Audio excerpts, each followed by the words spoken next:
Good evening everyone. Last day of January, last Sunday I mean. I'm Lucas again from Langley, BC. Sobrang lamig. I think it's about 3 degrees Celsius dito sa amin. Walang snow pero super lamig. So naisip ko gumawa ako ng sopas. Kumukulo na. Nilagyan ko paminta. Kasi meron kaming leftover na chicken for this lunch time namin. May na sobrang chicken. So, I think better na gumawa ako ng sopas para pag kumain kami ngayong dinner, kahit soup na lang at saka bread. Kasi nag-bake yung anak ko. No? Yung may order kahapon. Ito yung bread. Ayan, yung bread na natira. Yan, binake niya, ano yan, ubi bread, yan. Yan yung natirang ubi bread. So, meron pa rin kaming crinkles, kaya naisipan ko na gumawa ng sopas, yan. Yung macaroni noodles. Macaroni chicken noodles. Nilagyan ko ng carrots, ng cabbage. So, binabad ko muna yung cabbage. Ayan, binabad ko yung cabbage. At saka yung sa salt. Sabi kasi nila para maalis yung pesticide, ibabad mo sa salt. So, ngayon, kumukulo na yung aking sopas. Ayan, lalagyan ko rin yan ng basil. Ito, nakabili ako ng basil Ito. Ayan. Yan yung basil na nabili ko. Medyo, yan, made in Italy. Sabi nila. Pesto. Yan, masarap daw yan may pesto ng konti yung soup mo. Yan, yung chicken noodle, yung kumukulo na. Ibang noodles ang ginamit ko kasi ang daming noodles dito. Lahat ng klase. Ewan ko ba. So, hayaan ko muna siyang kumulo. And then, pag malapit na hanguin, mga few minutes bago ko siya haluin, lalagyan ko naman siya ng pesto and then celery. No? Kasi mas masarap yung may konting gulay at medyo merong amoy na herbs. So, ganyan dito sa Canada. Pagka malamig, naiisip mo, lagi kang gagawa ng soup, kung ano-anong soup ang maisip mo. Minsan corn soup, minsan pumpkin soup. Pero ito pinakamadali, chicken noodle. Iibahin mo lang yung mga noodles. Pwedeng macaroni, pwede yung naka-ribbon-like, pwede yung naka-roll. Ito, roll lang ginamit ko kasi ito yung mga natirang, dun sa isang box ng noodles. A mix of spaghetti, a mix of different kinds of noodles. Usually, binibili ko made in Italy. Kasi maganda talaga yung noodles nila. Perfect talaga ang size, ang parang al dente ba? Yung hindi sagi. No? Kaya, yun ang pinipili ko lagi. Made in Italy. Kasi alam nyo naman, marami. Ang kagandahan dito sa sa bansa ng Canada. Marami kang choices. Pag ganito, nagluluto ako ng sopas, naiisip ko yung mga homeless na nandun sa street. Kaya lang, hindi ka rin makapagbigay sa kanila kasi napakarami nila. Baka dumugin ka. At saka, sa ngayon, may mga nagkikater. Ayan, nakikita nyo ibang klaseng noodles, no? Kunti lang yan, Parang 2 dakot lang. Kasi, usually kami lang mag-asawa ang mahilig sa noodles. Yung mga apo ko, yung paminsan-minsan, ganyan. Kaya, hindi mo alam ang takbo ng isip kung kakain sila o hindi. So, kaya nga, naisip ko, luto na lang ako. Yan, pati garlic, may mga powder, may seasoning, merong, lagyan mo ng konting paminta. Yan, yung mga paminta, yan ang ginagamit ko. Black pepper. Tapos, gumagamit din ako ng pink salt. Ayan. Ito yung pink salt namin. Ayan. Kasi mas healthy daw yung pink salt. So, ito, hinahalo. Kasi tinitignan ko, baka masyadong magutay yung noodles. Yung klase ng noodles na ginamit ko. Kasi, sabi dun sa Facebook, ngayon daw gabi lalabas yung magsasanib ang mga planeta no? So sumisilip ako pero too cloudy kaya wala akong makita. Nagsimba kami, yung amin anticipated mass kami kaya 5 to 6 kaya eto nagluluto ako medyo late para hindi na kami kakain ng rice. Noodles na lang or noodles and bread pero pwedeng noodles at saka meron kang nilagang egg kasi mas healthy, mas light. So 7:44 na ng gabi. Matatapos na to, lalagyan ko na lang to ng konting cabbage at saka celery. So, ganun lang, no? Teka muna. So, ganyan lang tayo ngayon. Maraming salamat sa pagsubaybay sa aking vlog. Naway maging maganda ang gabing ito para sa lahat sa atin. Stay healthy. Warm up yourself. And hoping ang darating na February ay masaya para sa ating lahat. Again, last Sunday ng buwan ng Enero, in St. Matthew, ngayon nila sineselebrate yung St. Matthew, Santo Niño.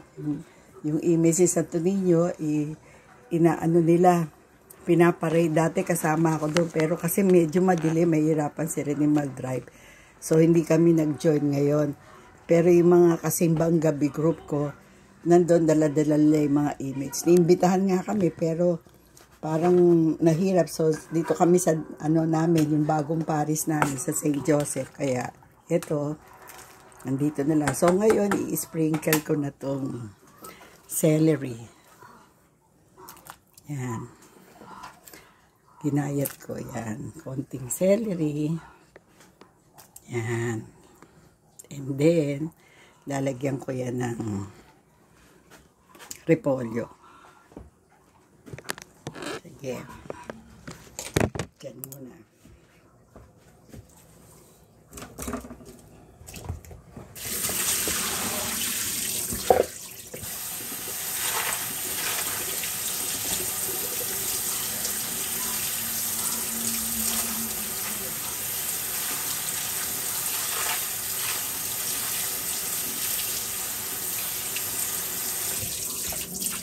Of course, hugasan mo yan. Kahit binabad mo na ng medyo matagal-tagal para mawala yun. I are not sure kung may pesticide pero masabuti na rin yung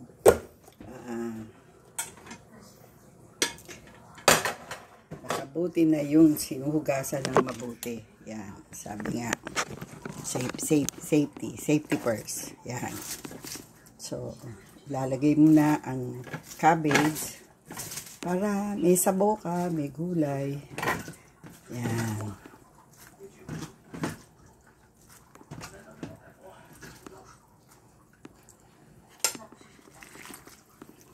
Diba masabuti to kaysa kumain kami sa labas ng asawa ko. Luto na lang ako. It takes about, wala pang 30 minutes Yan. Tapos maya lalagyan ko to ng pesto at konting milk. O di may chicken noodle na. O meron ka pang leftover na. Kung gusto mo, ibabroil ko yung natirang chicken. O yan na. Meron na tayong soup. No? Siguro, kung kaya ko lang magluto ng sangkawang Kaya lang dito, kailangan pagka namigay ka ng pagkain, may food safe ka. If something happened doon sa pinigyan mo at sumakit ang tiyan, cargo mo, sesya mo yun kaya kahit gusto mo, sometimes you are prevented kasi you don't know what eventualities will happen. Kaya pag usually pag nagbibigay sila yung bang mga nakapackage na food, yun mga minsan more on canned goods. Tapos I don't know kung paano iniinit ng mga homeless yun, pero nakakakain din sila. Pag ganito, medyo nababawasan kasi may mga shelter dito sa amin na open for them sa gabi. Tapos kung gusto nilang maligo at saka matulog ng mas maginhawa kaysa sa kalsada. Alam mo, kahit yung country na ito, na Canada, ay sinasabing first world, hindi maiiwasan na merong homeless, no? Siguro part na yun. Sabi nila some of the homeless are parang way of life nila yon. May reason behind. Hindi siya, I don't know if it is a mental issue, but some people are more comfortable staying outside. But yung coldness ng night, maiisip mo, bakit gusto nila? Or sometimes yung rental is too high. Kaya pag they only depend sa pension, they cannot live decently eh. So they will, ang last recourse nila, matulog sa kalsada. So ito dapat merong dati yung church nagbibigay ng yun parang pagkain sa gabi. Merong isa, yun yung gospel mission. Nagpo-provide ng kubot, yan, mga medyas, kaya usually meron silang fundraising para yung mga tao na mag-donate ng medyas, yung mga socks, blanket, sweaters, yan. So, yun lang, naaalala ko lang kasi nga, if you think of them na nagiginaw, may isip mo, ito yung comfort food yung sopas. Kaya pag nagluluto ko, naalala ko sila Tsaka yung mga matatandang walang nag-ano. So far dito sa area namin, may mga senior, pero mukhang mga well-off naman at natutulog sila. Isa nga, siguro siya lang mag-isa sa malaking bahay na no? So, mix talaga. May mayaman, may mahirap. You don't know. Pero nagpapasalamat kami, senior na kami ng mag-asawa. Pero nagkataon, meron kaming anak na single who chose to be single. Kaya andito kami with them. Niloloko namin kami mga dependent nila. Kaya ang aming contribution, mamili at saka yung magluto pag gusto namin. Pero we are not forced to cook, no? Kung maisip lang namin, kung gusto namin magluto. Pero pag ayaw namin magluto at sinabi namin na at tanatamad ako magluto mag-order yung isa kong anak. Mahilig siya mag-DoorDash.